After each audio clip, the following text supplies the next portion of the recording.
Hello, what's up, everybody? Hope everybody's doing well today. What's up, chat? I see all kinds of friendly faces over there, man. We got Canna Alicia, Green Howler, Jester in the house, Grumpy Toad, Toledo, Doja Ridge, Spider Reefer, Red Weasel. Man, what's up, everybody? Hope you're all having a great week. Hope you're ready to head into a great weekend here.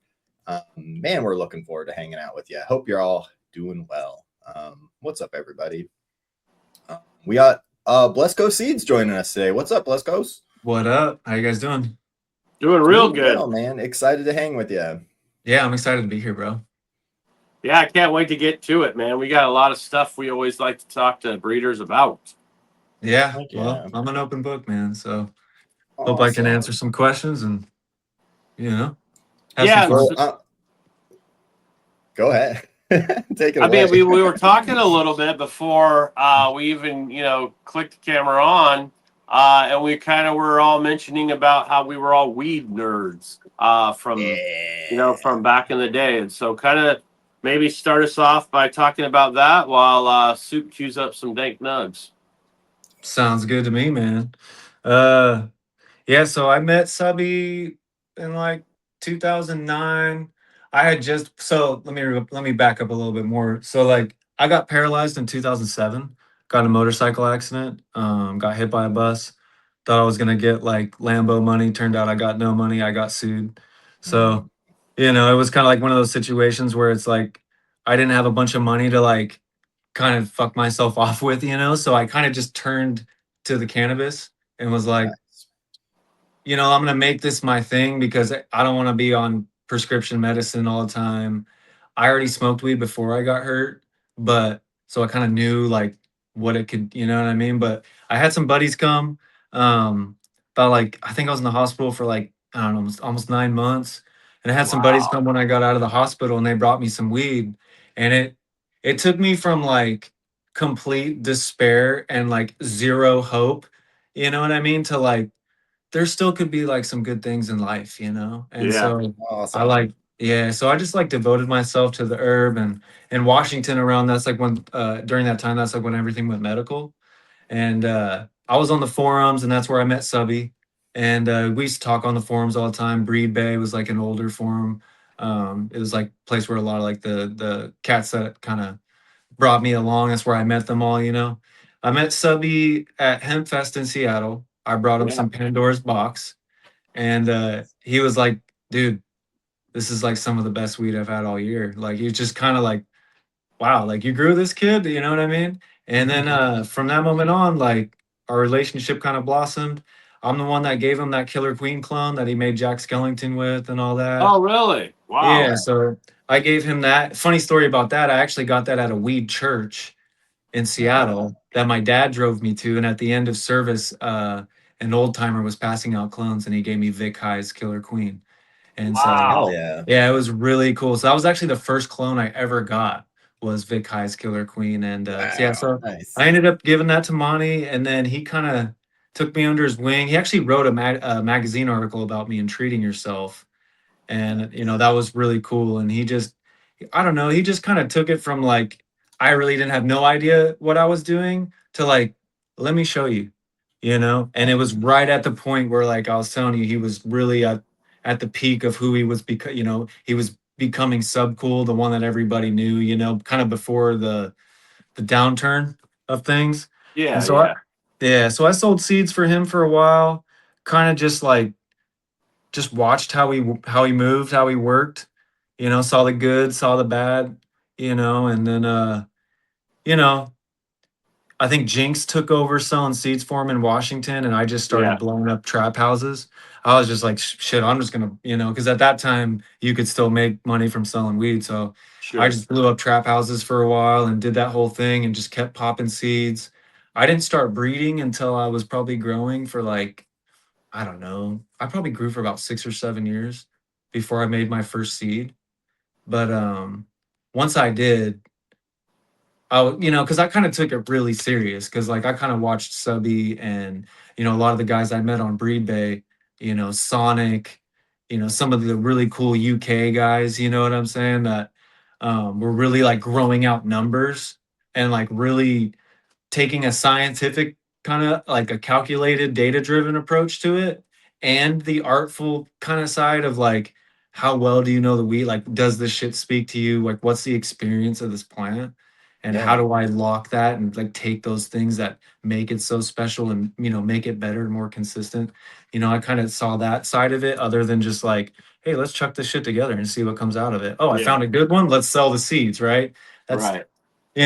so I kind of took it really serious. So I didn't start breeding until I was like, pretty far in. But once I did, I just never stopped. And I've been doing it ever since. And I actually went to college for it. So I got my degree in plant breeding and genetics. And Hell yeah. yeah, man, I Well, just, yeah. one of the names you brought up earlier was Vic High, and I think a lot of people don't know that he was kind of the one who really brought the super soil to the to the table, and Yep. he was kind of the innovator of that. He's kind of an elusive character. I've never really been able to nail him down. What do you know about the gentleman and how he came up with his super soil recipe? Um, he's definitely before my time. You know what I mean? And what I know of him is like, what guys like Duke Diamond have told me, guys that were there, and knew him personally. But I do know that like from what I've researched and what I've been told that like he was one of the first cats that like really, like I said, took breeding serious and made some of like the strains that are the foundations of a lot of the shit that we really like, as like old school growers and kind of know that kind of weed, and he made like the first Space Queen. He made like I'm pretty sure he made Romulan. Like the dude was putting together stuff back then that was still even today, I think probably some of the most elite cannabis ever. I mean, if you think about the Yep. lines like Cinderella 99 and what that's made and just like Romulan, like just and a lot of that stuff and like that Killer Queen clone that I had, like I still to this day like have never not once had a plant that produced hash like that plant did. That was some of the most potent, crazy, full melt.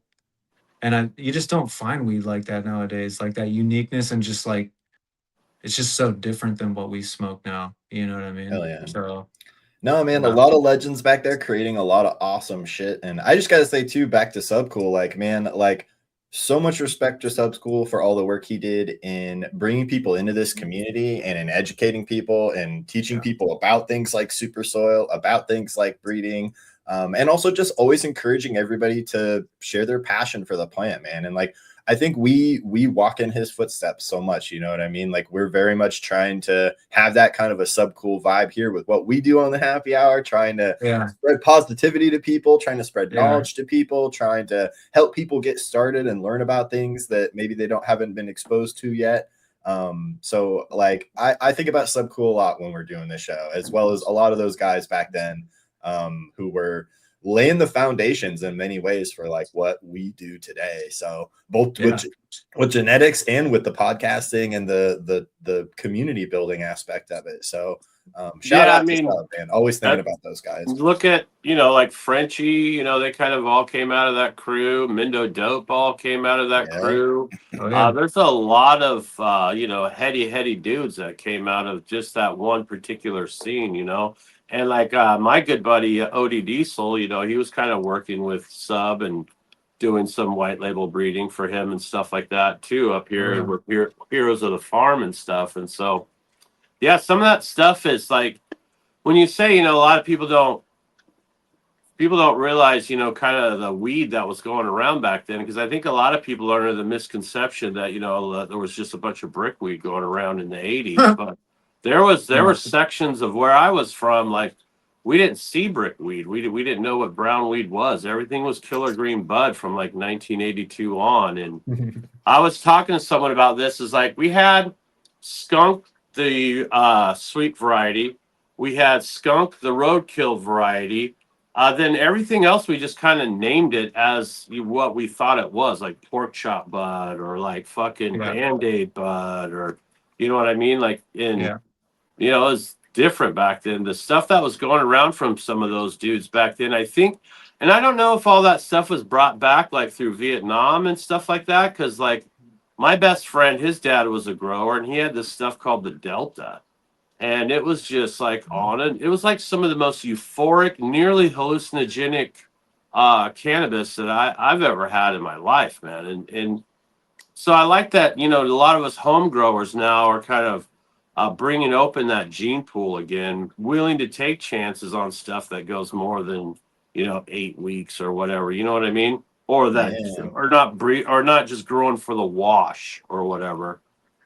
I mean, Yeah, we well, have. man, I think so much about all the genetics that came out of that crew, and then all the genetics now that are coming out of the crews that came out of that crew. You know what I mean? Like, Subcool influenced so many people making seeds, and then those people went on to influence so many of us making seeds, right? Like, I learned so much and was so inspired by Jinx. You know, Jinx Proof was someone that got me breeding and got me excited about making seeds. And you know, and then now we're teaching people who watch our show about making seeds, you know, and we're passing on that tradition to those people. So, man, I love the continuity, the chain of all the people who have worked so hard on this plant and have worked so hard on this community. And I'm just honored that we get to be a small part of that in some way or another, you know, be a link somewhere in the chain, helping spread that knowledge and help it keep that positive vibe going too, man. Help keep that Subcool spirit alive.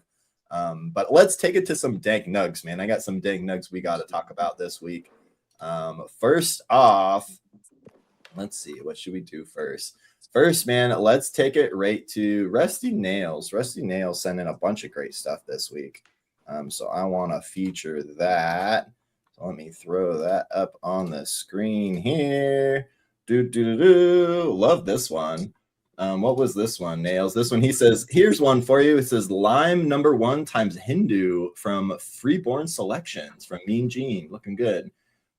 Very cool. Love the frosty coverage on that one, man. Looking That's fantastic. definitely Hindu dominant too, with that flat top and that crowning, almost like Bubba. You can see that. Yep. Hindu, yeah. Very cool, man. And he sent in a bunch of great pictures this week, man. Shout out to Rusty Nails sharing a bunch of great stuff with us, man. Showing off the grow with the no joke in it there, the 285, the orange chicken in the back, it looks like, but more just fabulous looking pictures. Looking real good there, Rusty Nails. Fantastic work, sir. Also interested in the Urban Poison and the 91 Hindu. Yeah, we got Chad Westport's in the chat with us here today. And, yeah, what's up, Chad? Shout out to Chad.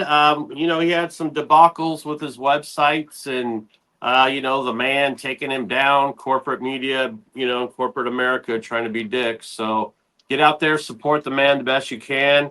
Reach out, find out how you can get a hold of him.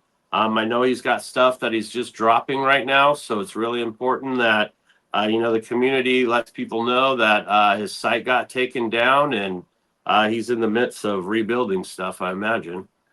Yeah, shout out to Chad, man. Sorry that happened to you, buddy. We want to talk with you more about it, Chad, and we want to talk with everybody, all the breeders, including Blessed Coast today, man. We want to talk about like what are we doing come November? We're still trying to figure some of that shit out ourselves. No, that's just gonna be wild. Yeah, but man, was sorry to hear Chad got his website taken down this week. That sucks.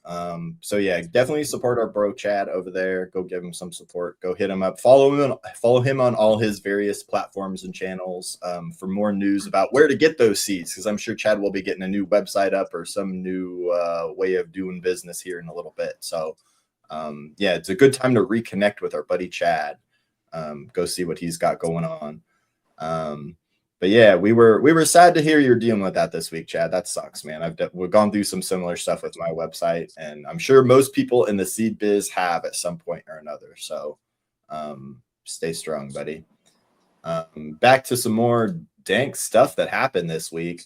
This one, man, we talked about this before, but this was a package weaseled its way into my mailbox this week. We got a new package. We talked a week or two ago about a package that went missing in the mail or got opened in the mail by someone trying to send something to me or someone. Yeah, someone intercepted my package, I should say.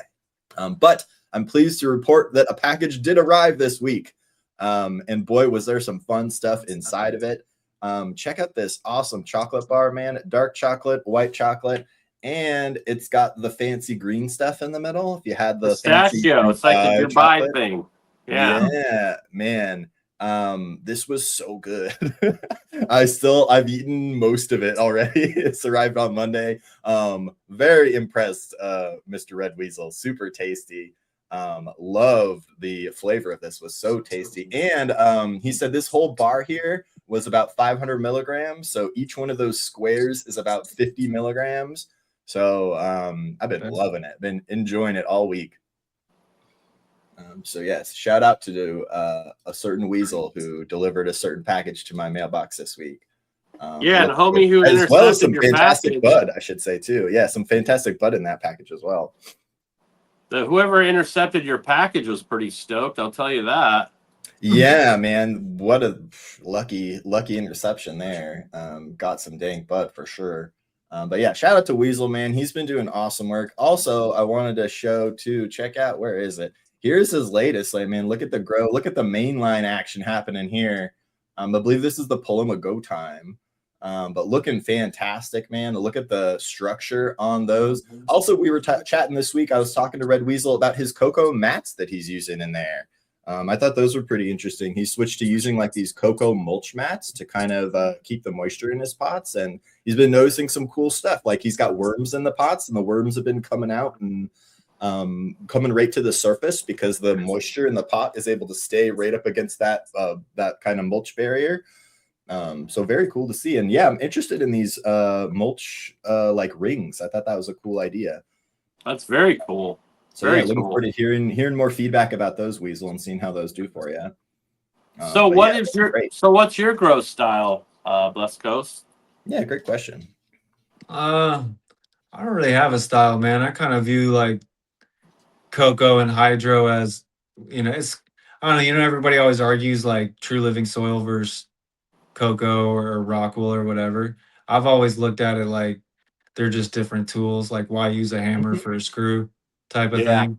Yeah. And so, my journey, my main degree is in crop and soil science, and like that's how I started growing, was just straight soil. I obviously learned the super soil thing like really early on, but then I kind of hooked up with Elaine and kind of learned more about like the soil food web and just how decomposition happens and how to do that microscope work and really see for yourself what's going on, how to build like biocomplete compost, all those type of things, right? Oh yeah. Went through that, and then I've been working in rec for so long now that it's like I just see why certain situations call for certain things. And so right now, like, the majority of the plants I grow are all drip cocoa salts. I custom blend my own salt mixtures based on different ratios of the elements I'm trying to get to. And yeah, so I do it all, man. I try to do it all as best as I can. You know what I mean? Nice. I like that. No, I do a mix of things as well, man. I was known for a long time as the living soil guy. So everybody, I think, kind of still thinks of me like that sometimes. But lately I've been doing a lot of BioBiz. I've been enjoying the BioBiz, like liquid organics. Been having fun with those. I really like them for moms and like veg. They're just real easy to. You got a big plant, give it a lot. You got a little plant, give it a little bit. So I like the flexibility of BioBiz, and I'm using like the Royal Gold King's mix, like it's a cocoa blend, I think. Yeah. They got like that basement blend too. Yeah. I think they discontinued the basement blend. That was really good. I think so. I haven't seen it around. Our shops, I don't know about you up there, but in Portland, man, our shops are few and far between. A lot of times I'll go in for stuff and I'll have to wait for an order to show up, give them my name. They'll tell me when stuff shows up. It's not like the old days where you would go in, there would just be, piles of shit everywhere. It's pretty lean. Hydro shops are becoming extinct, bro. It's like all I see is hydro shops closing. I don't see them opening. And I had an interesting hydro store experience this week. Actually, I should tell you guys about. I rented a U-Haul from my hydro store this week because that's a thing my hydro store does these days, I guess. Diversify, bro. Yeah, I thought that was interesting. So my hydro store is up on kind of the top of the hill, in this area, and it's got a big old parking lot. And so they got clever with it, and they were like, hey, we got this big old parking lot. So now they sell sheds like Home Depot does. They got sheds all over the parking lot. So you can go down there and buy yourself like a real nice storage shed for little she shed for your yard. Mhm. Yeah, exactly. Or they've got the U-Haul rentals, which I was like, actually, like that makes me a little sad that they feel they have to diversify, right? I wish they could make a great living just selling stuff to people like me, but I'm happy they're figuring it out. You know, I'm happy that they're figuring out other ways to bring in money and other ways to survive. And honestly, those are good side businesses for a hydro store. I was thinking about that and like, yeah, man, people who grow need sheds. People who grow, you know, if I'm trying to move a bunch of soil or something and I just got my little tiny Honda, like, yeah, bro, rent me a truck, you know, give me a U-Haul for $30 and I'll fill it full of soil and drive it home. So I mean, speaking of like the seed, it's actually not a bad idea. like the seed thing, like, you know, you guys were talking about the doom and gloom and like, you know, D-Day showing up. Like I opened up a side, I do rare plants now, like philodendrons, monsteras, because I do tissue Yeah, culture. And so for that's me, awesome. like like combining that with TC, and it's just like, you know what I mean? I already have skills growing plants. So I might as well go into the house plant thing too. And so that's kind of been like the side thing I've been working on because I'm like, I don't know how the thing's gonna go either, man. Like Yeah. you Well, I either talked to Tiki not that long ago, and he's diversified into aquatic plants. yeah. So he's I taking thought that. about doing that. That's interesting. Yeah, he's taken that TC investment that he did, and he's putting it because he's always been like a saltwater tank guy Yeah. for Yeah. many years, and so he just kind of diversified that. And they have their own community, their own, Yeah. their own everything, as far as like It's trade shows it's and so everything. similar to weed. It's Yeah. crazy. Someone will get a mutation and like say they have like whatever, like they started with a pink princess philodendron. Well, they get this mutation to where now it's consistently having this different type of variegation or mutated leaf. Now that's their cut. And so it's just like in the cannabis game where it's like someone finds something and it's their cut and then everyone tries to get it and it's super rare and hyped at first and then in 2 or 3 years it's like, bro, stop growing blue dream, I don't want it anymore. You know what I mean? Like it's the exact same thing. Like I watched, there was like a monstera, it's called Bulbasaur, that was just, you know, I think, I don't know, maybe 2 years old at this point. When it first came out, it sold for like, I think it was either 30K or 40K. I Wow. sell that same plant for $15 now. Wow. 2 years. That is so wild, man. Yeah. Yeah. It's like toad venom. In a couple of years from now, we're gonna be like, that shit is mids. Like, oh, Stop not more growing it. toad venom. Stop growing it. You know what I mean? Like it's probably Detroit runs. I don't want it. Like, yeah. So it's funny how similar it is for sure. That is Yeah. nuts, though. I mean, a lot of like I met this grower who flipped to saffron. They're growing saffron indoors, and they're actually killing it, killing it. Yeah, it's probably the price per gram of saffron is probably higher than weed is. Oh Yeah, I was yeah, gonna say for sure. saffron's real luxury as far as buying grams of Yeah. saffron. Yeah. Interesting. Yeah. I've been to so many different rec, like now I live in Arizona now. I've been here for 2 years. And so I'm working the Arizona rec market. And like Interesting. it's so crazy, dude. So you know how Minnesota just opened up? They're just getting their rec going. Yeah. Wholesale pounds in Minnesota right now in the rec market are $3,500 to $5,600. Wow. Wow. You know what they are in Wow. Arizona? Down 300. Yeah, 800. Anywhere from 5 to 12. Yeah. Right. Washington, I would say, I don't know, it's been a couple years now, but I'd say it's probably hovering around 12. I think outdoors 300. Oh yeah, outdoor? Yeah, you're we always make this joke like someone broke into my car and they threw all their outdoor in it. You know what I mean? It's like, dude, like you can't get rid of it. So Yeah, it's different. It's definitely different out there, man. yeah. But I will say that quality and a clientele can still kind of keep you going. But you got to be at the top of your game. You cannot, I mean, there's metric tons of mids. Like you said, there's metric tons of mids. Oh, dude, it's wild. Yeah. And it's, I don't know, it's like, and to be honest, like nobody even knows what good weed is anymore. Half the people that smoke weed now, their first experience of smoking weed was through a shitty infused vape pen. They don't even know, bro. Like when I put Tahoe and SFE and actual like old school sour and all that kind of like green weed on the shelf, they don't even know what the hell they're looking at. And they're not, they have to smoke it and experience it and kind of like catch that vibe to know. And they just don't, bro. Most people now, they want candy, they want gelato, the weed that is nostalgic to them is Thin Mint. It's sure. You gotta, that's like their nostalgic weed, bro. Like, no Yeah, lie. yeah, yeah, Like people yeah. are like, I can't even get that cut anymore. To us, we're like, that shit ruined weed. You Right, know what I'm right. saying? Because, nobody wanted chem, nobody wanted skunk, nobody wanted cheese, nobody wanted that shit anymore because it doesn't sell. Everybody's trying to, and that weed doesn't get you. It's so watered down.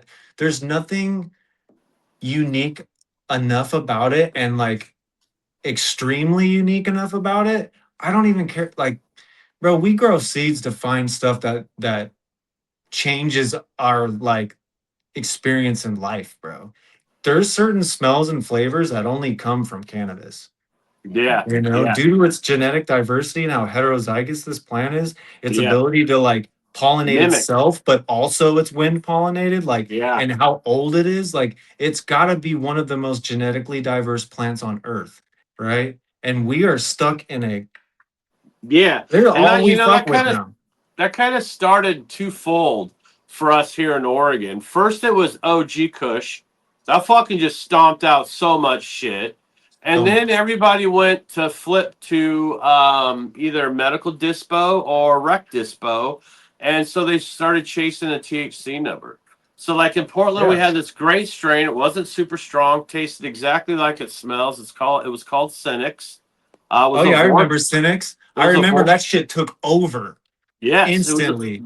it was a vortex cross. It was fucking Yeah. tasty. Oh my god, the hash was tasty, but it tested at like 18%, you know? And so there was no market for that. And so No, it's there gone. still You know, like isn't. it's like hard. Haven't seen it in like 8 years at Did least. you ever get Blue Dot? Heard of it, never got Mm, it. Did you ever get man. Green Queen? Yes, yeah, Like, yes. dude, like I think about old shit like that. Like the real Romulan, like the one that was so greasy and Yes, was like smelled yes. like beef stew, but like Mm-hmm. weirdly sweet, like just different. I Yeah, I like, love bro, like I Romulan. think about that kind of shit. Like I used to have Tennessee Hog's Breath. That cut was Mm. so unique and different. And I just think nowadays I'm just like, because I'll put like, bro, I will literally grow sour D 10 and a half weeks, like mine, like that I inbred for the last 10, like figure it out. Like it's that same, like you're like, this is headband, but like sour. Big old sour nugget. And it's like, but it's like headband type, you know what I mean? Like, and like people they don't know what to do with that shit, bro. They just don't. Like it doesn't hit over 25%. Yeah, And yeah. it's not purple. It's not, the resin profile isn't white. It's that certain shade of green that if you know, you know, And it's like, dude, the magicalness of getting an old, like a bag of weed in a sandwich bag that was so fucking tacked out and just reeked like death skunk. That shit, nobody knows that shit. They'll never Yeah. know. They'll Dude, never Well, trying know. to get so much of that doesn't come through on paper too, you know what I mean? Like when No. someone said when you read a description of something and it's like, oh, it's got this terp or it's got that terp or whatever, or you see, oh, it's got 12% THC or something. People are like, eh. But then like you said, you hand them a bag of it and they're like, oh, Yeah. oh, If they I didn't get it know, now. I get yeah. it now. If Yeah. they didn't have that number to look at and they didn't have that, oh, it's mycerine, they better carry off lean mycerine, a little bit of limonene. It's the same shit as this other one. It's like, bro, dude, if I put blueberry sativa and I put Exodus cheese next to you and you smell those and you think them fuckers are the same thing, no, something's wrong. yeah, Something's wrong with like you yeah, give up on all of it and just smoke whatever makes you feel good because at that point it doesn't matter. You know what I yeah. mean? But if you look at the test results on them, the So ratios are are you almost the same, like. Are you breeding like largely for flavor or effect, or what's your kind of criteria as you're moving down, checking boxes? That's a good question, man. And it's changed throughout my career of doing it, you know, and I've always tried to be like very specifically goal oriented. But after I kind of, you know, went through school and got my degree and got like some extra like some more diverse perspective, a more like, you know, greater understanding of the details of how plant genetics work and things like that of that nature, you know, my goals change. But like going back to the question of like effect or flavor, I breed for all of it, bro. Because to me, if it's not all there, then what's the point? And the goal of Yeah, breeding is to stack the things that you like, keep improving it, isolating it, improve it, and make it consistent in the seeds. And so what I try to do is like, all right, you know, sour is a really good example, right? So my main line that I use to breed with now, I use for like almost all my outcrosses, similar to how Subby used Space Dude, is called Samurai Sour, right? And Samurai Sour is just basically an inbred line of sour with OG.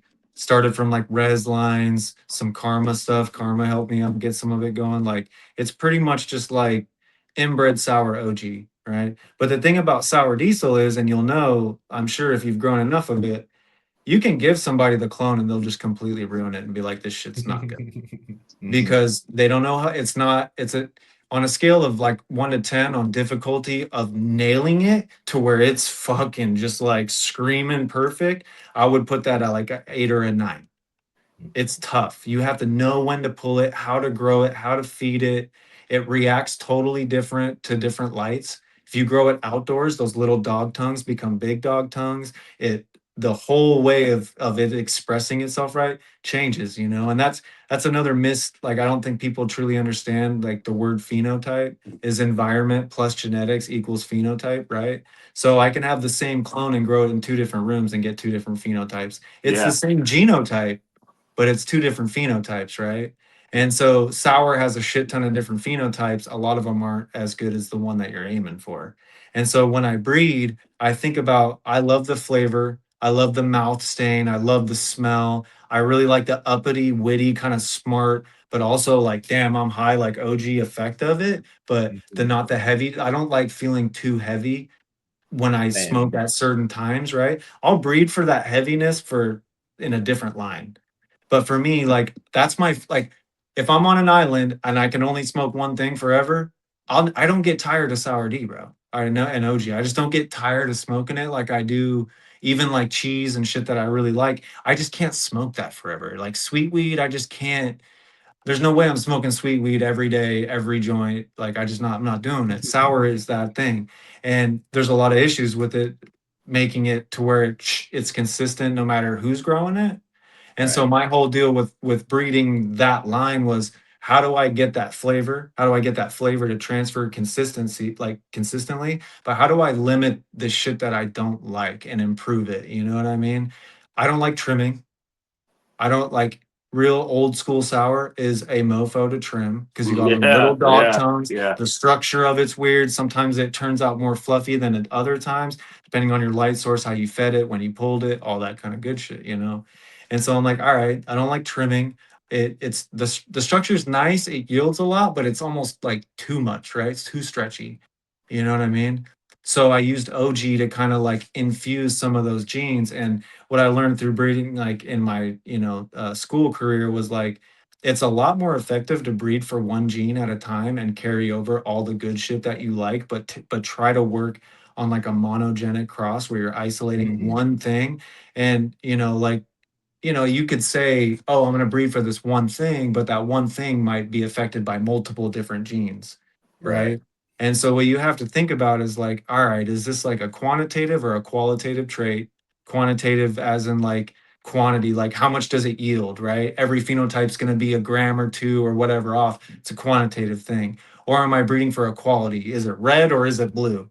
You know, usually the qualitative ones, red or blue, a lot of most sometimes if you're, you know, lucky, they're like usually monogenic, or if you breed for enough consistency in the other things that you see, like family, frame, you know, those genes are either closely associated with those other ones. So if you can breed for the things you can tangibly see, smell, and touch, you get some of those other effects, which is why, like, oh, that plant looks like the mom and then, oh, it smells more like the mom. It's because those genes are close to each other on the same Mhm. chromosome. So when they passed over, you kind of got them, right? That makes Understanding sense. that helped me figure out how to like isolate. I like this. I don't like that. How do I bring that into this and then inbreed it and make that thing work? And then if I have that and it's truly inbred, now I can use that for outcrosses to make cool flavors and find unique stuff and keep cuts of it and have a little bit more variety in the gene pool, because there are people that like that shit. They want to pop a 10 pack and hunt, and when they find something, it's like hard to find it again. They like that feeling of like it's mine, you know what I mean? And Yeah, it's yeah, unique, for sure. right? And So we always say that, you know, the cultivar is the key and you're the lock, and how that fits inside you and how that chemistry works with your chemistry is completely different than you or soup or anyone else, you know what I mean? And so I think that's why a lot of people will lock in on certain varieties, because they do something for them, you know. They like, that's the one for them, and I see that happen a lot over time, you know. And kind of on that note, as you've kind of been progressing this breeding style over time, um, and you saw this fem thing kind of blossom and take off, can you kind of speak to what's being or what's missing in those fem projects that you might not, that you would normally get in a reg male to female type? yeah, for sure, man. It was funny because when that whole first like feminized thing came out, you know, Subby, I was still learning, I was totally under the wing still, and he's just like, "That's the devil, bro. Don't fuck with the fem thing. It's the devil, right?" And then, you know, it's like throughout the years, you know, I kind of learned, especially when I went to school, I really learned what you know, feminization is one, we're lucky that our plant can do it, right? Because most plants, you know, even deciduous plants that have male and female are rare. There's not a lot of them. So we're lucky in that aspect, but we're also lucky in the fact that it can reverse. But when you talk about what's missing, you have to think about what you're doing, right? So if I take one clone and I, you know, take cuts off of it, get another clone, reverse one and pollinate itself, you're doing the most extreme version of inbreeding that you can ever do, right? And so that's why a lot of times you'll see hermaphrodites in some of those seeds, because say the mom you had one allele for hermaphrodism and it was recessive. Well, now you took it back to itself. Now it has Yeah, two copies of that recessive allele, and oh yeah, shit, yeah, now I yeah, see herms, right? So that can happen. But what can also happen is inbreeding depression, which is not so extreme in cannabis because of how heterozygous it is, how diverse the gene pool is. You don't very There's not a lot of times that you're actually working with a true inbred plant. And if you self an inbred plant, yeah, you're gonna have a higher chance of having inbreeding depression, which is like smaller yield, less terpenes, less potency, all these types of things that you don't want, right? So that can happen when you inbreed too, using a self version. But the tool that inbreeding or selfing gives you, right, is say I want to check the heritability of a gene. I want to see how this gene passes, right? Well, if I feminize a plant or self a plant, I should say, you can check the heritability of that gene. And you don't need a machine to do it, right? Because you can, you know, as long as you're breeding for something that you can tangibly touch, see, smell, you can tell if all the progeny have it, right? Then you know, like yeah, that plant, yeah, right? So, but if they don't and not all the progeny have it, then you're like, that tells you something too. So it's more of again, it comes back to like, I try not to be like, something's, you know, like the hydro versus organic thing. I always try to just look at them like tools. Like, what does that yeah, tool yeah, accomplish? And if you exactly. don't understand that and you're just doing it because you want to make fem seeds because that's what sells and that's what people want, that's where you end up with shitty products. That's where you Yeah, end up with yeah, seeds that people pop and you're like, well, shit, you know, because you can't just get any clone only and self it to itself because you don't know, it's not always going to be the same. If I self GG4 and I self headband, the progenies are not going to react the same way, right? Because yeah, these are two individual sets of genomes that are, when you put them back to themselves, you're combining alleles now that there could have only been one copy of, and you don't know what that's going to be for, right? So I think if you have a good understanding of what these things do and what those tools can accomplish for you, they're good things. But if you Yeah. don't have that understanding and you're just trying to cash grab, you're one of these fly by night seed codes that you don't really have a deep passion for it. You just want to make some money, and it's easy to chuck pollen in the air, and people are really good at marketing and hype, but not really trying to put love into something. You know what I mean?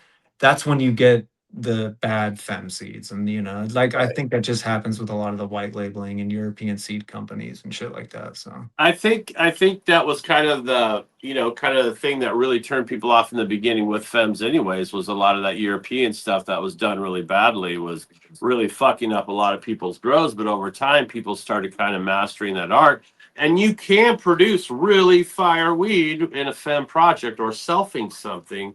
But I feel like there's some obvious advantage to those chromosomal shit, to sharing those chromosomes from that male to female that you're not going to get from the femme to femme, that are responsible for things like vigor, structure, and even some of the immune system parts of it. And I think for guys who are trying to do outdoor greenhouse or any kind of outdoor production, that maybe matters more than the guy who's just trying to do like indoor production. yeah, and I think actually, the one good thing that legalization brought us is the amount of research that's going on, right? Yeah. And they actually just did a research paper, and you can find it. I'll find it. Maybe I can post it to your guys' forum or your Discord or something. That way you guys can check it out. But they Yeah. did the research on which genes are on those sex chromosomes. So Yeah. Oh, now interesting. there's Yeah. actual data on like, all right, these genes are associated with Y chromosomes. Yep. Oh, I'd So if love to you're see not that. using a Yeah, that's male, very interesting. yeah, so if you're not using a male, these are some of the genes, and these genes are controlling these plant traits. Like these are some of the things that you might be interested in knowing if you're gonna, I decide to do a saw real that, and indoor that's thing. the two of the things that stuck out to me was structure and vigor. Yeah, I could see it. I mean, I've been told that from all the guys that came before me for a long time. I mean, I think, Subby's whole thing is you can't smell the male's flowers, right? Yeah, you can use ethifon and reverse them, but it's not the same, dude. Like, right? So it's like, but you can see a male's physical stature. You can see what type of morphology it brings to the table, right? And if you're smart, you kind of control the genes that created that male anyway, which is why I never understood why people pop packs and then take males from something that they pop 10 seeds of and try to start a breeding project with, because that's like true spray and pray, bro. Yeah, it is. True It spray is. and pray. What you want to do is make your own male, right? So take those seeds, start inbreeding for the traits you like, try to get some consistency and improve it as best as you can, and select a male from that. Yeah. Because now you know the plant, now you know the progenies, you've grown out, you've seen the ratios of phenotypes, you actually have an understanding. And if you do that, you usually have a pretty good passion for that variety that you're Oh, working on anyway. And I promise you that if you do not love that variety, don't don't try to breed with it, because breeding is not hell yeah, I got to F7. Breeding No. is breeding Not is a my race. Yeah. yeah, breeding is my F7 is consistent and homozygous for these traits, and every time you pop those seeds, you're getting my version of sour diesel. Yeah.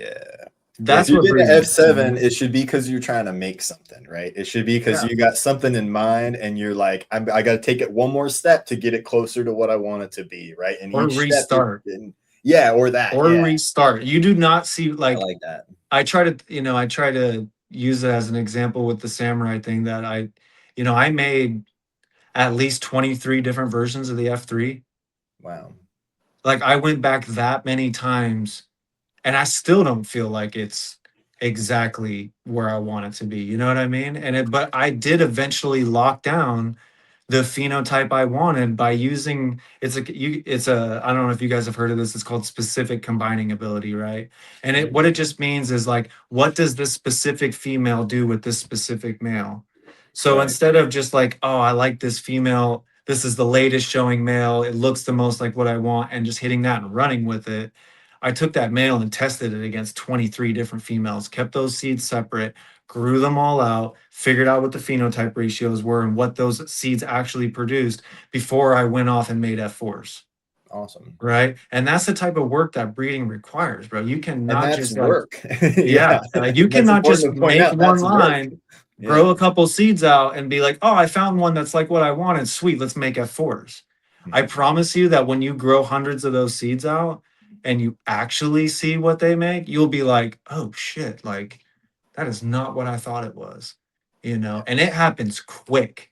Like I took Samurai from being kind of like really old school sour looking to having a totally different resin, a totally different like look to it, but still having that same like smell, flavor, and effect that I like. And like that F3, all those F3s I grew out, the F2s were where I found the phenotype that I was like, this is exactly what I'm gonna make all these seeds produce is this phenotype, right? When I opened up all those different F3s, I had shit that looked more old school than the shit I started with in F1s. Yeah. Way more old school, like giant skunk plants with massive cold, like shit that you could not sell today. Like not Right. good skunk either, like straight Colombian smelling shit. Like you're like, Yeah. no, bro, this is not like it's cool. Like no one's seen nugs and colas that big before, but like I can't sell this weed, bro. Like it's old school, bro. There's no, you can't do it. And like I seen that in the F3s. And so I knew that if I don't nail this F3 selection, these F4s are going to be dog shit. Oh shit. Right. Yeah. You So know? what's your feelings about the stem rub? There's obviously trichomes on stems. I used to make fun of all my homies for doing it because I'm like, bro, you're a stem rubber, you're a clown.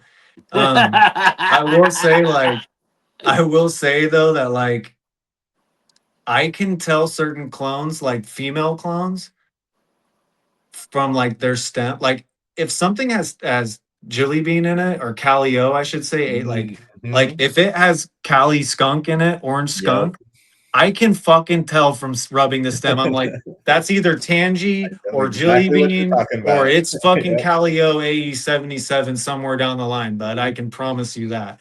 So I think it works with some varieties if you really, really know what you're smelling and you've done it long enough and you just have that knack for that kind of thing. But I would say for like anybody who's new to it or even like not that deep into it, just don't rely on any one thing anyway. Like, cool, rub the stem, but I promise you, like, it's not the way to go about doing it. The way to go about doing it is test the fucking seeds, bro. Yeah. Stop Yeah. selling shit that you don't test. Growing out 3 plants is not testing it, Right. right? Like that's what it takes to really do work. And if you're not willing to do the work, you probably should let the people that are do their thing because the seed industry got ruined anyway, bro, by people that don't give a shit, that don't have the passion. And the difference is back in the day, like people are like, oh, rec, it's hard. I'm like, bro, you want to know what's hard?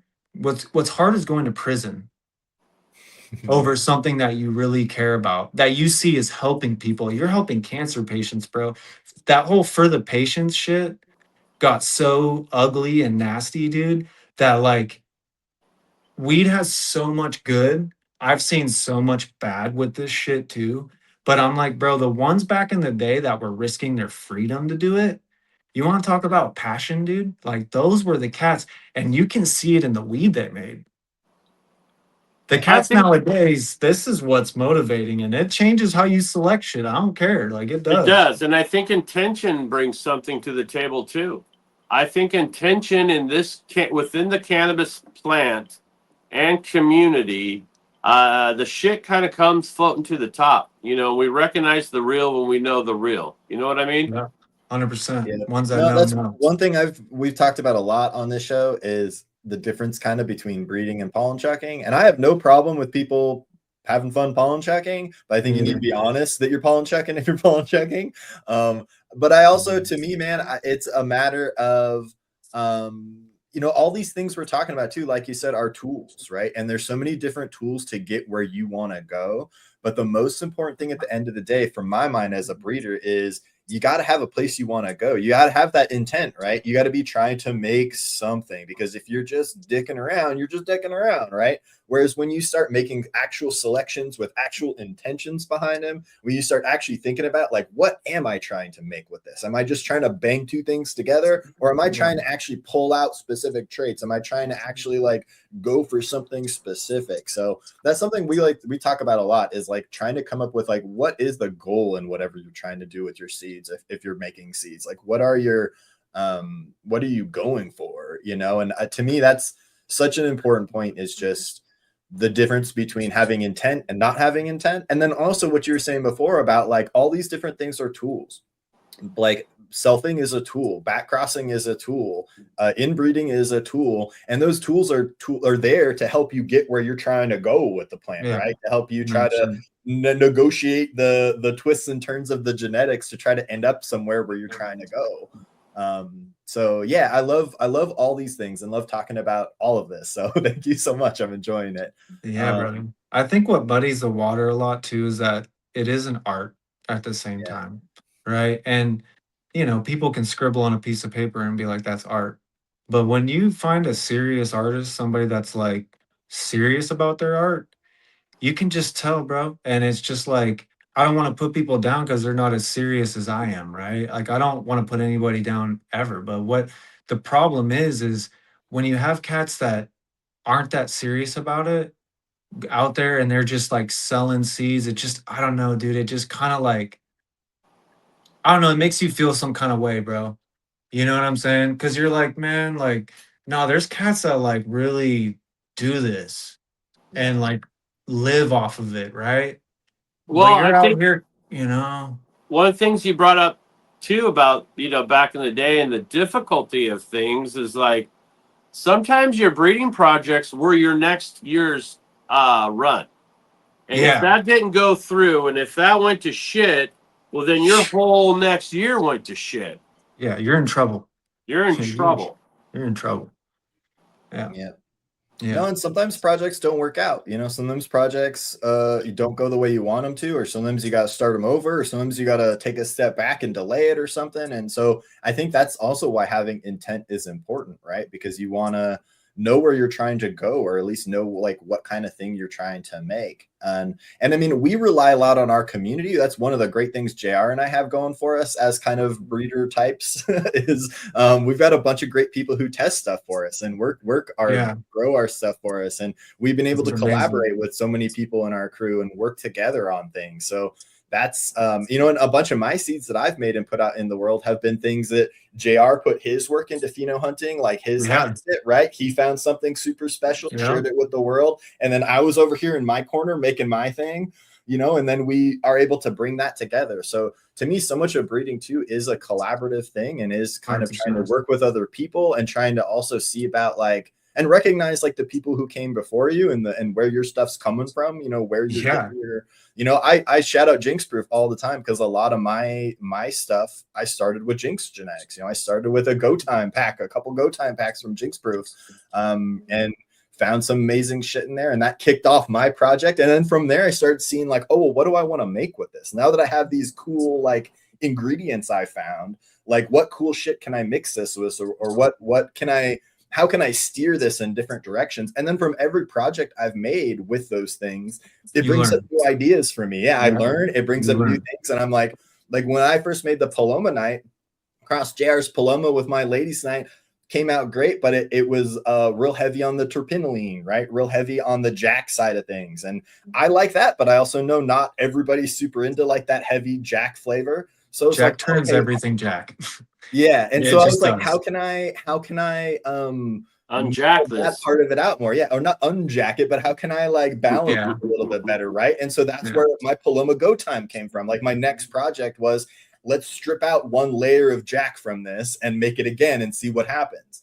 You know, so much to me of breeding is like a little bit of trial and error, a little bit of just exploring, and then a little bit of like exploring in your own head kind of too about like, what am I trying to do here? Like, what am I trying to make? What are my goals?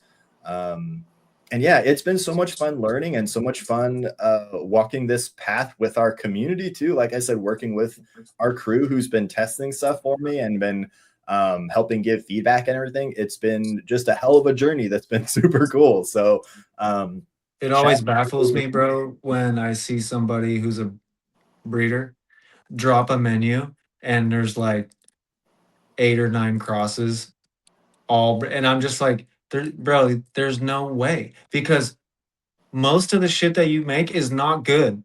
Like, I don't care who you are, bro. Most Yeah. of the shit you make is not. And if you think it is, your standards are just different. Because, dude, I've made so many crosses, and it's like most of them, I'm like, that's not worth going for. I don't have enough days left in my life to pursue that, to get it to where it needs to be, to where I'm happy with it. You know what I mean? Like, and so I just never understood how people are like, whenever I see that, I'm like, oh, they're selling lottery tickets, right? And the thing that I talk about this a lot too, is you remember back in the day, they would show you a picture of this pheno they found in this hunt, and then they would sell you seeds, and to the average buyer, they would think, oh, well, that's what I'm going to get. That's And what I'm getting. yeah.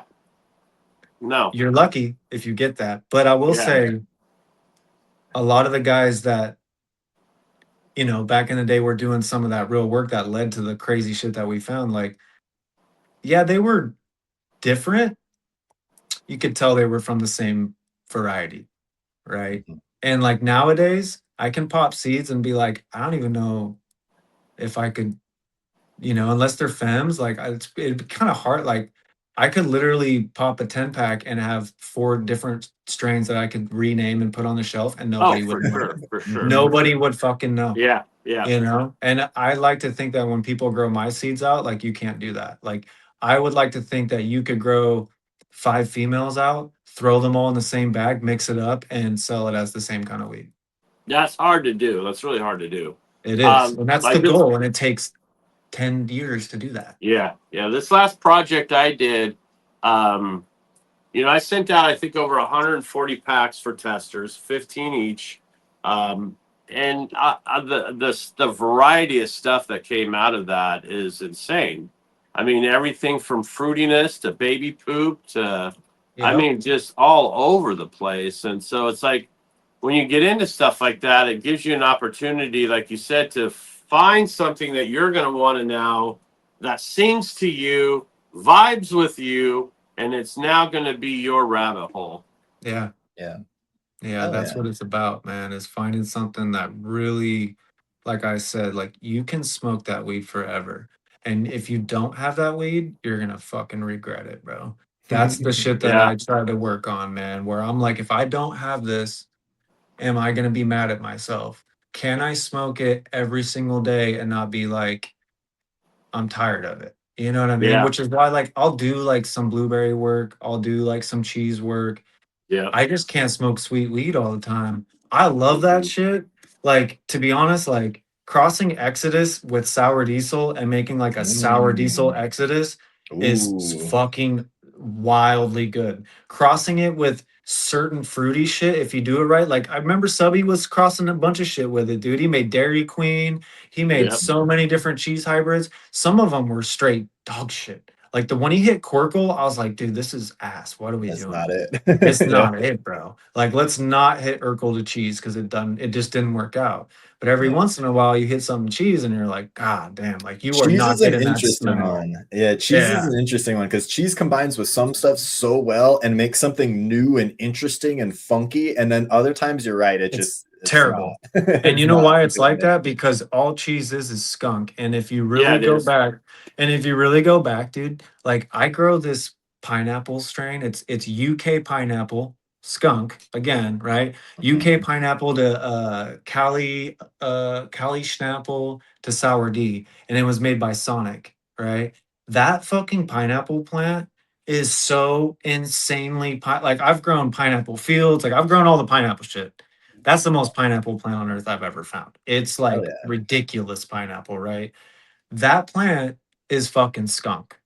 Yeah. Cheese is fucking skunk, bro. Yeah, it is. That And was like, the UK version of right? skunk. Yeah. Well, it's the sweet skunk. And like, that's the thing, is like, skunk was so that's what people don't understand is like how diverse skunk was. The guys that are like, nah, it smelled like a fucking skunk. I'm like, bro, you like Afghani. Like, Yeah. you fucking like Afghani. If you want that again, go get Chem Dog. Closest you're gonna get, bro. You know what I mean? Well, I Like, was gonna say unless a good question from Chunky. Chunky says, "Where can you get skunk from before they bred the skunk out of skunk?" Yeah. I'll tell you though, you don't want it. Like, I've grown Mm. 1978 Sacred Seed Skunk #1. I got it from a guy named Oso Green. He had a seed company called Insane Seed Posse. And I'll tell you That this sounds too, fun. like, if you really want to get the closest thing to skunk that's left on this earth, and actually I would say like he has a lot of shit that's way better than that even. Dominion Seed Co, bro. Dominion Seed Yeah, Co, bro. That's the believe it. dude. That's the dude that really has that shit. He's the only dude I know that really has that shit.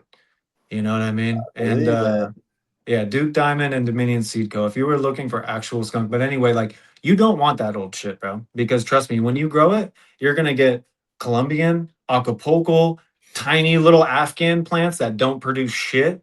And Mhm. the guys that got the one that I swear to God, like, you know, Chemdog is like hash plant and skunk or something. Like, you know, let's if you grow it enough and you know, like you look at it, you're like, that's what it is. Like, you know what I mean? The guys that got that got really fucking lucky, right? Because if you've ever grown NL, if you've ever grown any of that old shit, you know, like it is so fucking all over the place. Like we were just talking about, like we got cheese, pineapple, skunk. Like, what are all the other things that skunk provided that are completely different from each other?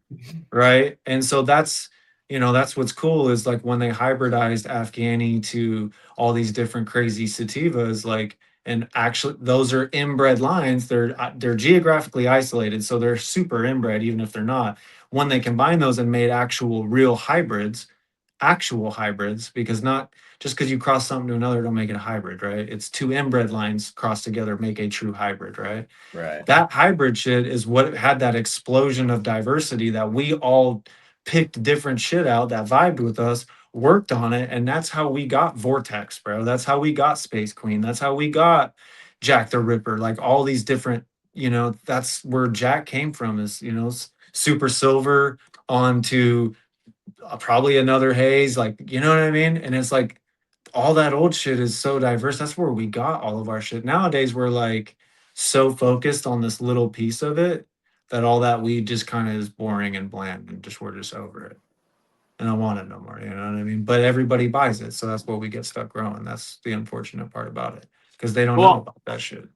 I think that also changed over time too. What was acceptable in the bag became different whenever people started doing dispo. Dispos didn't want giant, big old buds that they had to chunk apart. They wanted these nice little nuggarinis that they could, Yeah. easily weigh up in incremental amounts. Yeah. Because And like so all of sour, that stuff starts bottlenecking and changing and bottlenecking and changing. And I think the home grow community is the salvation to all of that because we've it got people is. like Varian out there who's taking the Australian Bastards and the freak shows and doing line work with stuff like that and really putting in work and effort into stuff like that you or me may not, we're not going to pay our bills with that shit. No, but I mean, at least like homie though, he was just showing he's growing Durban. Shit, I just popped a bunch of AK Bean Brains Durban, you know what I mean? And it's Yep. like, bro, do yourself a favor and grow all the old school, unique, crazy shit that you can. Because Hell if you yeah. don't, you will limit your You'll miss it. bro, it's hard to be a painter if you only know red and blue exist, right? But Right. once you know Totally. that all Exactly. Such a these good other way of colors putting it. exist, you're like, oh shit, like I can make total like whoa, bro. Like it opens up, it changes your life. I know I say that shit and it sounds corny, but like trust me, it does, bro. You get a certain type of weed that you never experienced before where that smell does not exist on earth other than that fucking clone. It'll change your life. You like that shit enough. You'll be like, damn, that's why we pheno hunt. That's like with how much they've Mhm. ruined the weed thing, bro. Pheno hunt still brings me the same joy it used to. Hell yeah. Yeah, No, I same. You know? 100% Same. agree, man. 100% Yeah. agree. That's Yeah. it. Popping seeds, bro, and that's if everything else is the way it's gonna be, at least we have that, brothers. You know what I'm Yeah, saying? We yeah, can put up a yeah. tank, grow some seeds, find some dank weed for ourselves, share it with our friends, which is the second best part of growing weed is sharing it with your friends, bro. Yeah. And sharing it Hell with people yeah. that love it as much as you do. And like, you know, them being stoked on it like you're stoked on it. That's, you know, what else we got? At the end of the day, Fuck like yeah. they're taking all the other shit away. We ain't gonna be able to sell seeds. Weed ain't worth shit. They're gonna ruin everything they can. They've already tried. They ruined the culture in some aspects. Luckily, we got cats like you guys that cultivate their own little section and build actual cool places to be still. Heck yeah. Most of the real culture out there, bro, where I have to unfortunately exist in the rec market, it's not nothing like we had back in the day, bro. It's not show up at the hydro shop with jars Yeah. and go over your pheno hunt with the boys, bro. It's Yep. nothing like that. It's No. fucking hat backwards. Your shit sucks. My shit's better. It's also cheaper than yours. You're a bitch. Get out of my fit. Like, bro, that's the whole like, let's drop 20 racks on a competition and pretend judge this thing. Like, you know what I mean? Like, Oof. there was such a realness to it back then that we don't Yep. have anymore. And luckily, like all you know, we have home grower little, you know, kick, you know, home like spots like your guys' spot where we can like Hell kick it yeah. and hang out and Well, fucking still, speaking of, you man, know. and speaking of giving good genetics and getting good seeds to your friends and getting your friends growing interesting stuff, I got something to give you guys. So as usual, we like to do a giveaway at some point in the show. So today I've got a pack of Paloma Pith to give away. So this is the Cuban Black Haze, the 12 to 14 week haze crossed with JR's Cherry Paloma plant. This is a funky one. So if you want to go on a little bit of a growing adventure, and I do have to share with you here too, this is from Green Howler. So this is Green Howler grew it out a while back. That's one of his nugs from it, man. So yeah, this one's a bit of an adventure. And I'll say too, this was like an experimental cross I did that I wasn't ever planning on releasing to the public. And then I mentioned that I did it, and you happy hour folks were like, hey, Soup, we want that. So here it is. So anyway, I got a pack to give away today. So let's do it, man. Let's do it. Where's my giveaway bot? Let's fire up the robot. But yeah, let's do hashtag Piff in the chat today. We'll do let me get that going. We will share that on the screen. There we go. So yeah, if you're in the chat live with us here today, I had someone ask me to explain how the giveaways work. So I'm going to do that real quick because I had a few questions about it. So we use a little giveaway bot that automatically picks somebody. So if you're here with us live in the chat, if you type that hashtag Piff, the robot will randomly pick someone when I hit that draw button. So I have no ability to affect the results. But yeah, it's just going to pick someone randomly. So you have to be here with us in the live chat on YouTube, and it has to be here on Friday because that's when we do it. If you're watching it later, sorry. That was something I wanted to bring up is because we are, you know, posting up on the To Be Blunt TV channel. And I noticed I went into live on that one and people were putting in the hashtag, you know, Yeah, sorry, everybody. So the show had already gone. So if you're seeing it if you're listening to us and watching us now, that opportunity has already passed. You need to be here live on Fridays, and you need to be putting in your little hashtag phrase, and that gets you in to win. Yep. Yeah, so sorry if we were confusing with that, but yeah, that's how it works. And yeah, we just like getting our seeds out to people, and we like getting seeds to you wonderful people who like growing them. So and as Bus Coast was just saying there, man, we like trying to get interesting shit to you guys and trying to keep the culture alive by encouraging you guys to grow cool and interesting shit. So here you go. Here you go.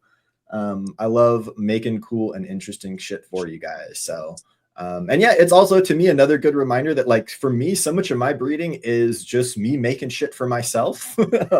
I make a lot of stuff because I'm like, yeah, I want to make that. I want to see what that does. I want to see what happens when that mixes with that. A lot of stuff I don't release. A lot of stuff never makes it to the public. When I put something out to the public, usually it's something that's been like heavily tested and evaluated by not just me, but by the crew. So that's why the Paloma the Paloma Go Time and the Paloma Night, those are the two that I have out at the moment that have been thoroughly grown, thoroughly tested, thoroughly documented by many people in the crew, as well as myself. We know all about those and they're pretty consistent. the Paloma Pith, that's a bit of an adventure one. Like I said, that was one I never planned on releasing, but the more I talked about it, the more I had people sending me emails asking me about it. So it was refreshing to me to see that people are interested in a 12-week, 14-week haze cross, because I wasn't sure if anybody would give a shit about that. But they've been really interesting to grow so far. I've been really impressed with the results we've seen. So yeah, I think they are a winner, believe it or not.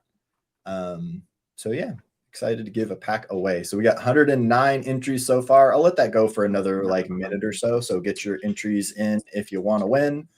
But yeah, we love getting seeds out to the people. And yeah, the big thanks to everyone who's been growing my stuff and sharing feedback and results and stuff. The Discord's been popping off with great pictures lately. I get a bunch of emails every day with pictures from people, or maybe not every day, but every week, with all kinds of great pictures from you guys. So really appreciate it, and really appreciate all the feedback and info. Chunky says, I'm not scared of PF 14 weeklies. Yeah, there you go, Chunky. Don't be afraid to grow something interesting. Don't be afraid to try something new and weird that you maybe you'll love it. Maybe you'll discover you're a haze freak. You know what I mean? You're one of those people that just can't get enough haze. Maybe that'll be you. Who knows? I would recommend growing it in soil, because if you're a first time grower of something that long, feeding it with liquids and doing Yeah, salts timing is that. Yes, is a lot trickier than it just is. in some dank ass soil and letting the soil take the wheel, man. I will say that. I would agree with that 100%. Just because your transition times, Everything. everything is totally different in that scenario than what maybe you're probably normally used to. Yep, Yeah, I'd like to say like growing in soil is like taking the bus, but when you're in hydro, it's like driving a Lambo.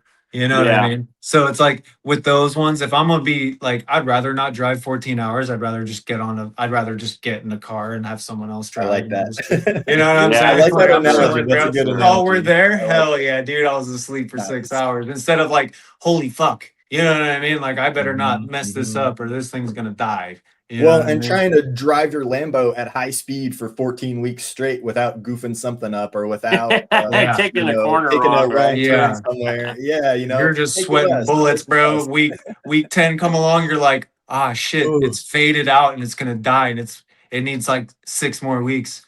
Like, Yeah. you're like, oh shit. Well, hit it with more. Oh, it rebloomed itself and now it's even uglier. Fuck. Like it's just, yeah, it's an adventure. Do you guys have like a main strain that you guys kind of devoted a lot of time to? You guys have anything like that? Like that you use to kind of just like learn Yeah. from and shit and grow out a bunch of seeds from and just keep learning by doing the same one over and over again?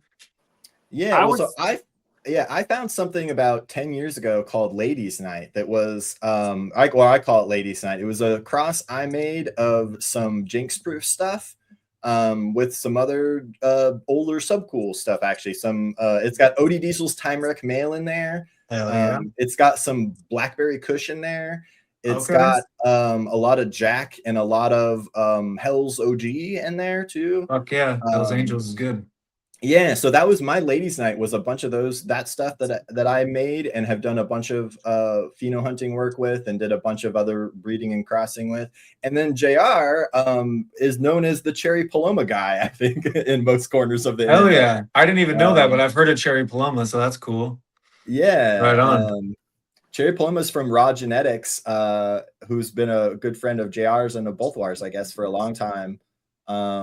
And JR found a real amazing cut of the Cherry Paloma, and so we've had that Cherry Paloma cut kind of circulating in our crew for a long time, and it's been spread far and wide at this point. That's really cool. Fuck yeah. It's Trop Cherry by Georgia Pie, and it just checks a lot of boxes, and it brings some uniqueness that that kind of a lot of the stuff at the time didn't have, and I think that was kind of.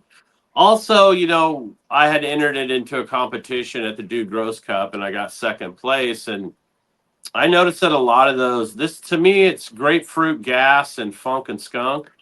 But a lot of those kind of citrusy strains kind of do well in those competition type situations. Yeah, they do. I know. It's great. And that's why it's funny because I took a Samurai F2 and I hit it to GG4, and then grew that out, found the phenotype I wanted, hit it again with Samurai F3s, and I made this strain called Glue Jitsu. I And love it. it That is sounds great. It's such a it's good name. fucking good, bro. It's basically sour diesel, but with GG's resin I and a like little it. bit Yeah. more of like a heavy stone to it instead of like that kind of uppy Mm. sour high. It's fucking good. You can see pictures of it on my Instagram. But anyway, Yeah, I like like the sound of all that. That sounds it's very good. it's fucking good, bro. And we entered it into a competition, and it was just recently. It was the Arizona Culture Cup, and it's kind of a unique comp because there's like home growers and the rec grows in the same Yeah, comp. yeah, yeah. And I was like, I knew that like it was gonna be, uphill or whatever. Just but reading all the reviews, they were like, God, this thing is just like, Hell yeah. super nice. Bro, we lost to gelato. Mm. We Yeah. lost to a gelato cross. And I'm Yeah. just like, dude, like candy, candy, candy, candy, bro. If you want to win first, take your best candy strain and throw that jank in there. Because if not, people don't know what that real old school gas sour OG shit is about. And I tell you what, like most people nowadays, like are almost like turned off by that shit. I don't get it. Yeah. Cause I'm like, you guys don't Well, get high. I was gonna say, Like, I know. you I know? personally am trying to flip that, man. I'm personally, when I go to a competition or when someone gives me Mhm. weed, I like the weirdest weed you got, man. Give me your weirdest thing. Don't give me your fucking gelato or whatever. Give me something weird. That's always my thing. And I love that weed that's not for everybody. That's like my favorite bud is that weed that like some percentage of the world is just like, I hate that. Like that's I love the terpenoline. I love the jack stuff. I love a lot of those flavors that just don't sit right with a lot of people. I love. And I get why people don't like them. I get why people don't want to smoke on some of that weird shit every day. But for me, it's such great like special occasion weed when you got that super skunky thing or that super rotten tasting thing or just some of those weird flavors. Because yeah, the gas shit's played out in my opinion. I'm not saying it's not great, not saying I don't enjoy it from time to time, but like boy, there sure is a lot of it. There's Not a even lot of real gas, candy bro. gas. Yeah, or like It's not even the cookies decently gas, gas, but bro. yeah, the It is sweet gas, cookies fucking gas on the pastry everything, gas. dude. And Yeah. it's like GMO. Why did GMO blow up? Because it's fucking Chem D that looks like cookies. That's why it blew up. Everyone's like, God, it smells good. I'm like, bro, it's a shittier Chem D. What are we doing? Right? Yeah. Like, yeah, of course it looks like cookies, so it raged. But like at the end of the day, like smoke that GMO and then smoke Chem D, bro. And tell me which one got you way more stoned Yep. and which one tasted way better. But the problem is Chem D is ugly ass green weed. Ugly ass green weed. GMO looks like fucking it looks like a fucking sherb. It looks like sherb, but like bigger. Right? And it's like, yeah, of course, bro. It's white and purple and there's no leaf. Yeah. None. Yeah. Yeah. Right? So, Yeah. dude, yeah, but like people just don't know. And I'm just like, So, well, as you know, as you've been in this industry for a while, and there's one thing about this industry is pivoting. We did our, we had our days of flower. We kind of pivoted towards BHO. Shit started blowing up, so then they pivoted towards raw washing and rosin became huge. And so, where do you see these kind of the pivots of the industry kind of heading forward? to be honest, bro, I think it's a giant cheese wheel. And I think shit just comes back around when it comes back around, man. And it's funny because like in the rec game, I promise you, in the next 3 to 4 months, you are going to see Green Crack. You are going to see Blue Dream. You are going to see all Granddaddy. Granddaddy's going hard right now again. It's just a giant fucking Interesting. cheese wheel, bro. And, you know, it's interesting because I keep thinking like certain old school shit that's really unique and dank and different will catch back on again. But unfortunately, it's like I think a lot of that shit's too difficult to grow. And so I Mm. think the strains that really are on the out like inner part of that cheese wheel that come around a lot quicker are stuff that is easy as shit to grow too, I right? believe that. And so every gelato hybrid is pretty fucking easy to grow. Every Blue Dream hybrid, Blue Dream itself, all that shit's easy to grow. Yeah. OG is not easy to grow. It don't like to drink. You got to treat it different when you plant it as a clone from when it's in, full on veg to when it's in full on stretch. Like all that shit is different with those plants. And I just think that, you know, people are going to be exposed to what there's the most of out there. And those plants that are easy to grow, those are the ones that keep coming back around. So I think it's coming back around to that kind of shit again, to be honest. You know, I think that people are going to get tired of this. I mean, Z right now, honey banana, Z, anything zittles, runts, hyper fruit, right? I Hearing mean, so bro, much about the honey banana again. Honey banana seems to be making a big comeback at the honey moment. banana, have you ever had it? A little bit. It's been a while. But yeah, I Yeah, get it. that shit has a strong, sweet, unique flavor to it. But Mhm. this is how I see it. It's fucking Jilly Bean and Tangy again, bro. Someone found a crazy fruit terp. Everyone's gonna hit it to everything. Oh, this one's slightly different. Now it's fucking zittles or runts fucking. You see what I mean? Like they're just like, I don't know, man. I don't want to say they're fads. I think that they are a very small piece of of the pie that people hyper focus on because it sells and it's unique to the overall market enough that it goes ham. Like Trop Cherry. Trop Cherry had its moment. Yeah. It's the same thing, but when I smell Trop Cherry, I'm like, Tangy, again, Yeah, yeah, yeah, Paleo, yeah. again. To Or me, how it's many not of these new. sweet candy strains do you try and you say, "Oh, that's half gooey"? Yeah, I'm like, is that floral gooey again? Like, I'm tired of Yeah. like, bro. I grew so much gooey, dude. Me Killer too. I Queen had to is trim so much of it, I can't stand to smell it. Bro, Makes me it's want so to fucking puke. leafy too. Like Ugh. God, bro, like rough. But I'll tell you what, that thing makes crazy amounts of resin, and it is so hyper sweet. It's just floral sweet. Killer Queen was kind of floral sweet too, unless you took it a little bit farther, and then it got this rotten mango-ness to it, which was like super good, right? But like it, the plants have harvest windows depending on when you pull them. Some of the plants are way more extreme with that than others are. Yeah, Afgui is kind of one of those ones where it can kind of get a little bit bittersweet if you take it too long, kind of shit. You know what I mean? It's like too floral, you it's know? too sweet.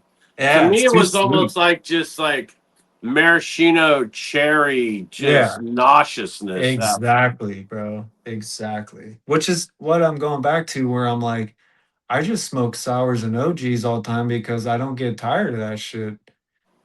Yeah. Like I just don't. Like, if you find like I promise you, bro, you could probably smoke Tahoe forever and just be like, yeah, am I kind of tired of it? Yeah, but I probably if you had Tangy forever, fucking you're Yeah. ending it, bro. You're like, I'm not Yeah. even growing this year. I'm like not That's a even lot of growing this year, orange, bro. man. That's a lot of that. Yeah. Yeah. Will So burn you the hell out.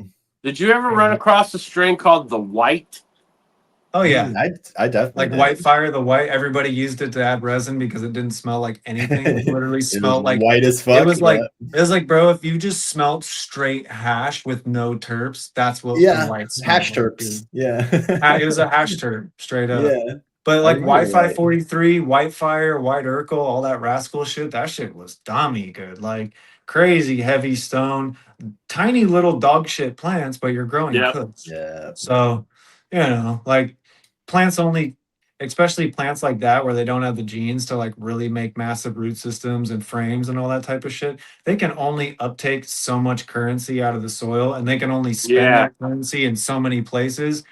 Kush spends it all on resin, right? It don't spend it on anything else. It's very similar to Urkel, right? Because it's like you veg Urkel for 3 months, flip it, and be like, hell yeah, I got some of the strongest weed ever, but there's like 3 ounces of it.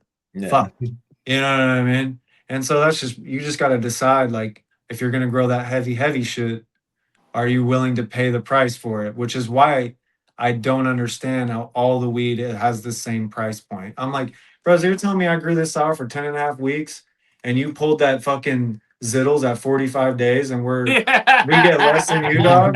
Right? I vegged this damn white Cha-ching, fire right? for like, bro, I vegged this white fire for like literally like a month and a half. Did a run of it and I'm getting less than, and I'm like, damn. And it's because, 23% THC, bro. Fuck out of here. I don't want it. And I'm just like, wow, that's wild, dude. You guys are limiting yourselves to what weed. Crazy. It's crazy, dude. Crazy. And It's like I going to think the I'm ice cream store and like, I only want vanilla forever, bro. Like, Yeah. yeah, I only right, like right. vanilla. all right, bro. Like, you do you, you know?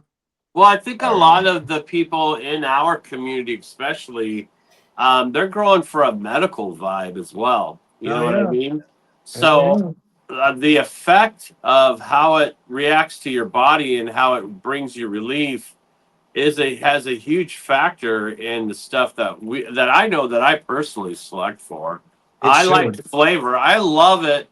I love it when something tastes exactly like it smells. And Every that's time, bro. That is one of the most important things that I if it same. doesn't do that, bro, adios. Yeah, it's tough. It It's tough is. That's because what I was saying. Most of the you shit you make sometimes sucks. kick down some really good stuff. Like I've let stuff go that I've kind of regretted just because of the fact that it doesn't taste exactly like it smells. And then you wonder, you're like, well, do I need to grow it different? Did I not get the phenotype right? Right, right. It's in there You know what I somewhere. mean? I Yeah. know it's in there somewhere. You know what I mean? Like, did I need, because it's like, it's funny too, because I swear to God, some weed tastes better on salts and some weed tastes better in soil. It's Swear to true. God, It's Yeah, it's just true. I weird like believe it. that, bro. I don't Yeah. know why it's like that, but I don't Something know I've if, noticed is that weed smells and tastes better the closer you are to the ocean. Mm. what I think it is. Mm. This is just my, you know, wild thought, right? I think that because a lot of the phytochemicals, the secondary metabolite stuff that creates these smells is stress driven or a immune response driven uh, type of thing, right? That I think that the microbes in the soil obviously trigger different immune responses, stress responses from the plant that cause it to create more of these different secondary like metabolites that give it this Yep, different yep, smell. And yep. I think that when you are using salts, I think that high salinity is so selective against the biology that you only are getting these certain biologies that are triggering these certain uh Yeah. responses from the plant to create a more mono type of one direction type smell with it, right? And I think that's probably a big part of it, but I mean, Well, you I know know, guys, I got older friends they'll gorilla grow shit just to get the expressions of that because when you stash a plant out there and it's barely making it, yeah, at the end of the year, you may not get much out of it, but the stresses that it's gone through and color and terpenes and it's just a totally different experience and it's a totally different vibe. yeah, 100%. I see it all the time because right now I grow in hybridized greenhouses, so I use the Arizona sun, but I also have lights, Yeah. and I see it all the time, bro. I've grown these clones for fucking some of them I've almost grown for 20 years now, and it's crazy because like I'll bring them out in the sun and grow them in that greenhouse, and I'm like, wow, that's a totally different phenotype. I can Plants, it's tell it's the almost a same different, clone. yeah, it's I can almost a tell it's the totally same different plant. clone, but it's a totally different phenotype. And I'm just like, what a fucking trip, bro. Like, I do not like growing sour outdoors, I've learned. I have learned Mm. that growing sour diesel in the sun fucking blows. Like it's just Interesting. not, yeah, dude. It makes the dog tongues expand really, it just changes the morphology of the weed. I Mm. can still get like it's not like it's ruined. It's just not, Different. Different. Yeah. It's yeah, different. and it's just and that's like again back to what I was saying, like that's one of those plants where if you don't nail it, you're gonna know.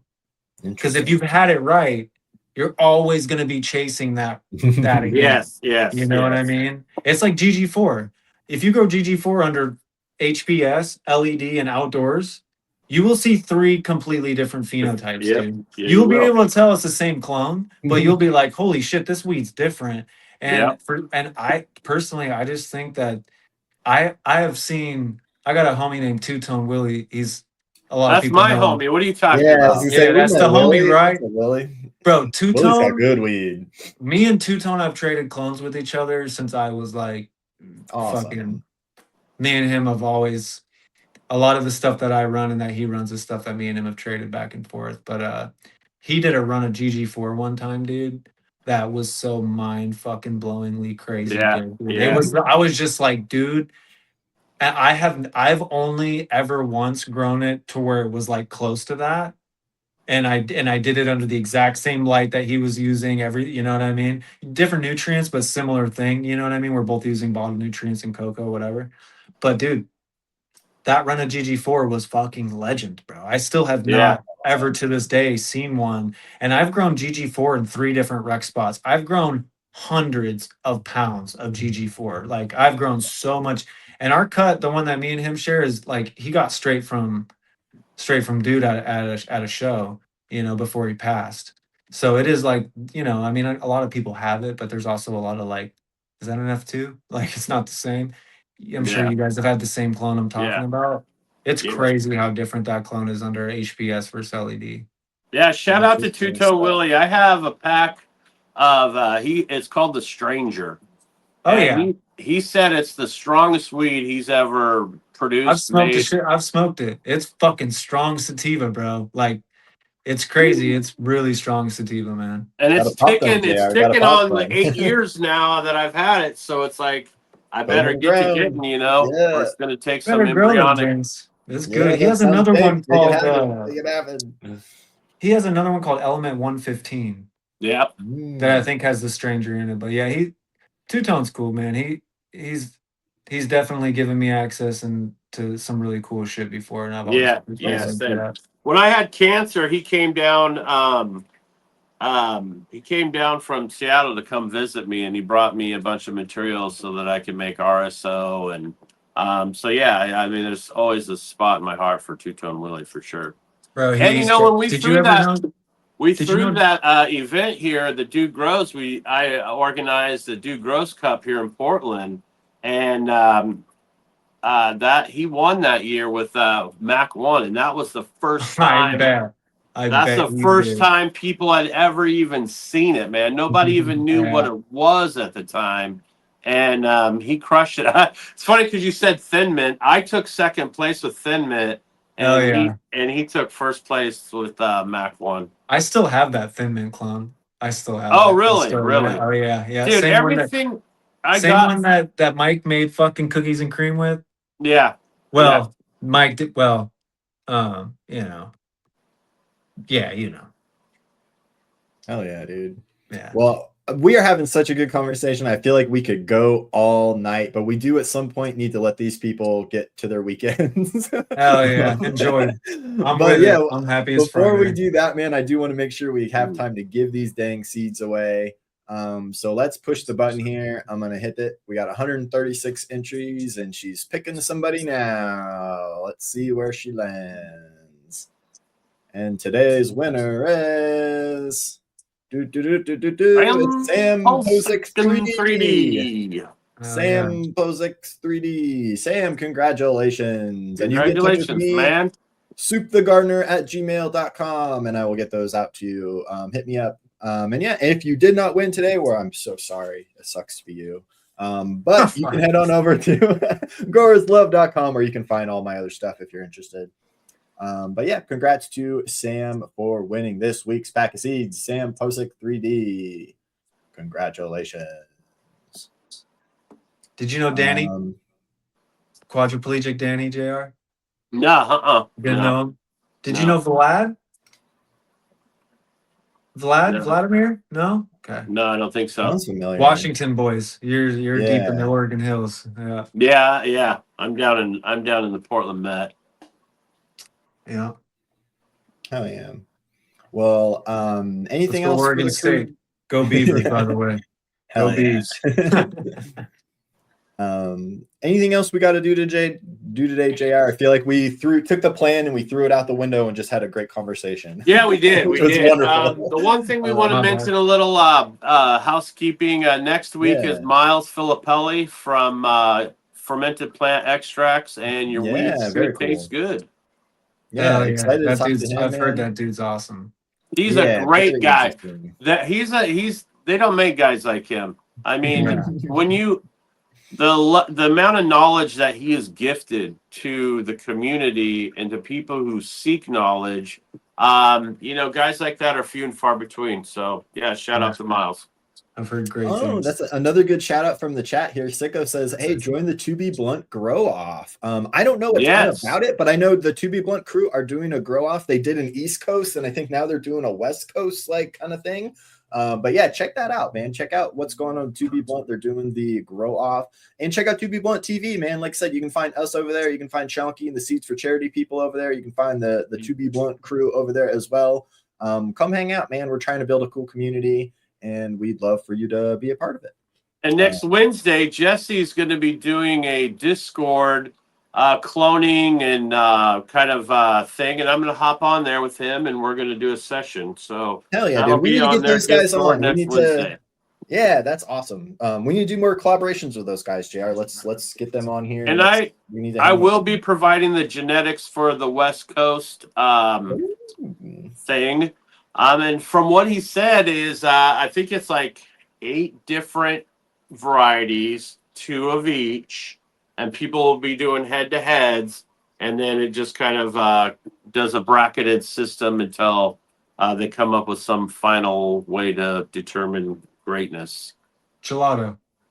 Yeah, I'm already wrapping my head around some of the stuff that I want to try to get together for folks, just to kind of mix it up a little bit. Yeah, I was gonna say, Jared, if you're in charge of the genetics, it means you got to give them something funky and interesting. Yeah, to give them something. Yeah. I'm gonna try to come up with. Make them all grow the stranger, bro. Put them to the test. Bro, I gotta get that stranger going.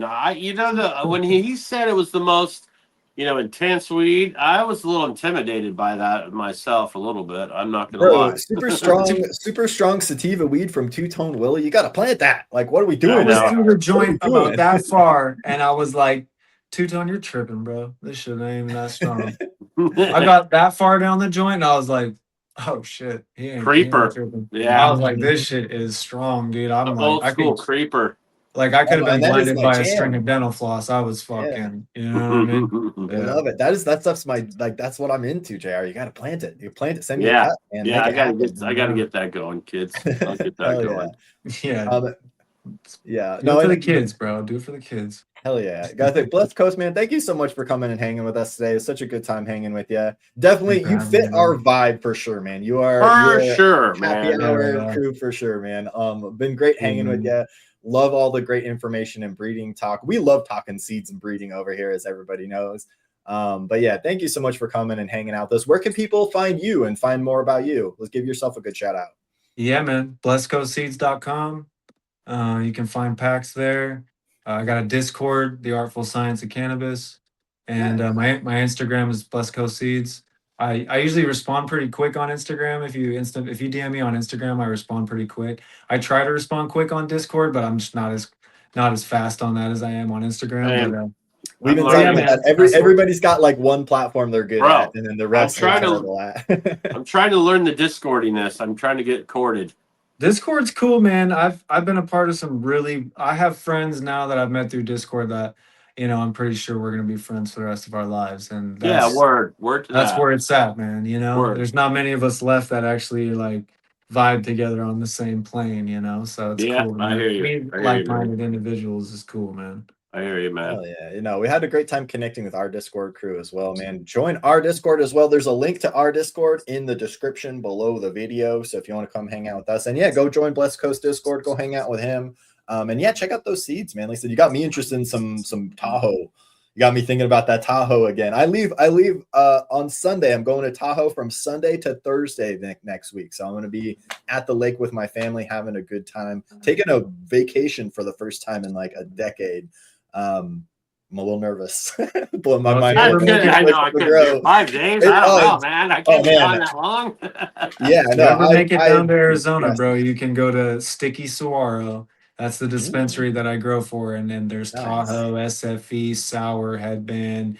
There's all types of old school dank shit in there. So yeah, I got a bunch of family down in Tucson and Mammoth. Okay. Yeah, hell yeah. Nice, man. Well, I think that's a great place for us to wrap it up for today. So thanks everybody for coming and hanging out with us again on the 420 Happy Hour. We'll be back next week, as always. Like I said, I'll be back on Thursday, so I'll be back ready to do more happy hour next week. So we made sure to plan the vacation so I wouldn't miss you guys. So we'll be back next week. But yeah, till next week, keep growing, keep smoking, and have yourselves a fantastic weekend. And we will see you next time. Growers love. Later.